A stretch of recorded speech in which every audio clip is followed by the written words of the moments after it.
नमस्कार बंधुगण समस्त मास मध्य देवदेव महादेव भोलाशंकर सबुठार प्रिय मास हो पवित्र श्रावण मास आउ एही मासर प्रत्येकटी सोमवार हो अत्यंत पवित्र और महिमामय। कहुए जे श्रावण सोमवार व्रत जो व्यक्ति निष्ठार सह पालन करे तार समस्त मनस्कामना पूर्ण होता है। किंतु आपण जानिछंती कि एही व्रत पछर प्रकृत रहस्य कौन, यार कठिन नियम गुड़िक कौन एवं एही समय केउ भूल बा कार्यगुड़िक संपूर्ण भाव निषेध। आज भिडियो आम यही सब विषय विस्तृत भाव आलोचना करवा। भिडियोटी को शेष पर्यंत देखो, निश्चय बहुत किसी जानवा पाइबे। ता पूर्वर भिडियोटी को लाइक करके चैनल को सब्सक्राइब कर दियंतु। श्रावण सोमवार व्रतर महत्व एवं पौराणिक रहस्य। पुराण शास्त्र अनुसार समुद्र मंथन समय श्रावण मासरे महादेव हलाहल विष पान करथिले एवं संसार को रक्षा करथिले। ସେହି ବିଷର ପ୍ରଭାବରୁ ମହାଦେବଙ୍କ ଶରୀରର ତାପମାତ୍ରା ବୃଦ୍ଧି ପାଇଥିଲା ଏବଂ ଦେବଦେବୀମାନେ ତାଙ୍କୁ ଥଣ୍ଡା କରିବା ପାଇଁ ଜଳ ଏବଂ ଜଳଜାତୀୟ ଦ୍ରବ୍ୟ ଅର୍ପଣ କରିଥିଲେ। ସେହି ଦିନଠାରୁ ଶ୍ରାବଣ ମାସରେ ଶିବଙ୍କୁ ଜଳାଭିଷେକ କରିବାର ପରମ୍ପରା ଚାଲି ଆସିଛି।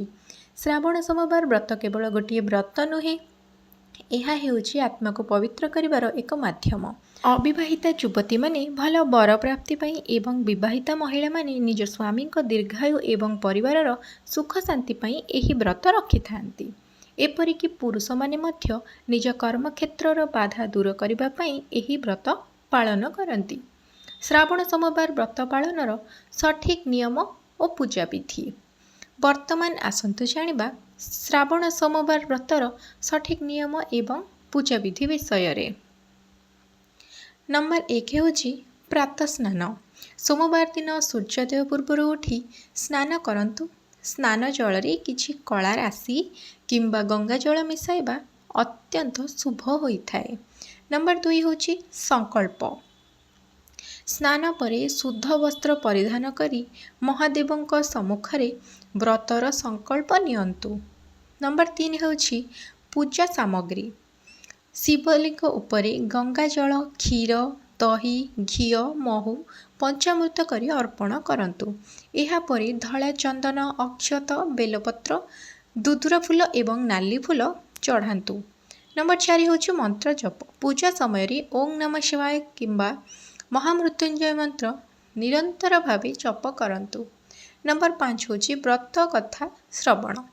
पूजा शेष में श्रावण सोमवार व्रत कथा पाठ करंतु किंबा श्रवण करंतु। नंबर 6 होची भोजन नियम।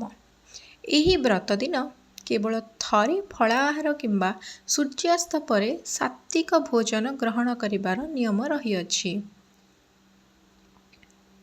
एही दिन कौन कौन निषेध, केउ भूल एही दिन आदौ करिबे नाही।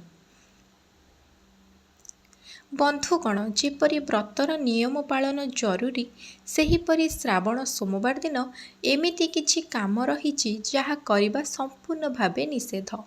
जदि आपण एही भूल गुड़िक करती तेबे पूजार कौनसी सुफल मिली न थाए, यथा आमिष भक्षण एवं मद्यपान।